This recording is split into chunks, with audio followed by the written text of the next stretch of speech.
అదరగొట్టే కారం రంగు రుచి ఆచి కారం పొడి. ఇవన్నీ ప్రజలకు చెప్పండి, ఇవన్నీ రాష్ట్రంలో ఉండే వాళ్ళకు వివరించండి.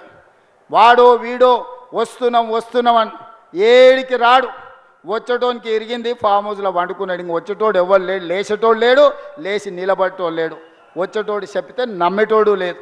94 నుంచి 2004 వరకు తెలుగుదేశం పార్టీ అధికారంలో ఉంది. 2004 నుంచి 2014 వరకు 10 ఏళ్ళు కాంగ్రెస్ పార్టీ అధికారంలో ఉంది. 2014 నుంచి 2023 వరకు 10 ఏళ్ళు బీఆర్ఎస్ అధికారంలో ఉంది. 2023 నుంచి 2034 వరకు మనమే అధికారంలో ఉంటాం.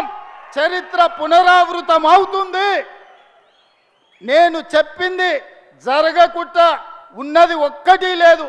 ఈరోజు ఈ ఖమ్మం జిల్లా నుంచి రాముల వారి సాక్షిగా నేను చెప్పదలుచుకున్నా, ఆనాడు 10 ఏళ్ళు తెలుగుదేశం, మళ్ళీ 10 ఏళ్ళు కాంగ్రెస్, ఆ తర్వాత 10 ఏళ్ళు బీఆర్ఎస్.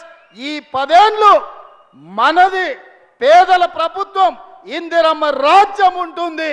ఆ 10 ఏళ్లలో దేశంలోనే నెంబర్ 1 రాష్ట్రంగా తెలంగాణ రాష్ట్రాన్ని తీర్చిదిద్దుతాం. రేపు జరగబోయే ఎన్నికల్లో 23 డిసెంబర్లో అధికారంలో నుంచి బీఆర్ఎస్ను గద్దె దించారు. 2024 పార్లమెంట్లో గుండు సున్నా ఇచ్చి బొందబెట్టిరు. కంటోన్మెంట్ జూబ్లీహిల్స్ ఉప ఎన్నికల్లో బోడబండ రెఫరెండం అన్నాడు. రెఫరెండం అన్న బోడబండల్నే బండ కింద పాతి పెట్టిండ్రు బీఆర్ఎస్ను, మీరందరూ చూసారు.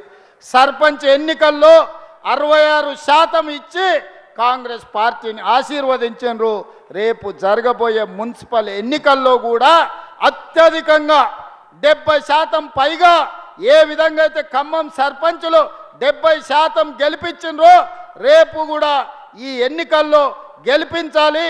మనమందరం కష్టపడాలి, కాంగ్రెస్ పార్టీ జెండా ఎగరేయాలి. దీనికి మీరు అందరు సిద్ధమే కదా? సిద్ధమేనా? సిద్ధం అన్నోళ్ళందరూ చేయి పైకెత్తండి. జై కాంగ్రెస్, జై కాంగ్రెస్. ధన్యవాదాలు మిత్రులారా.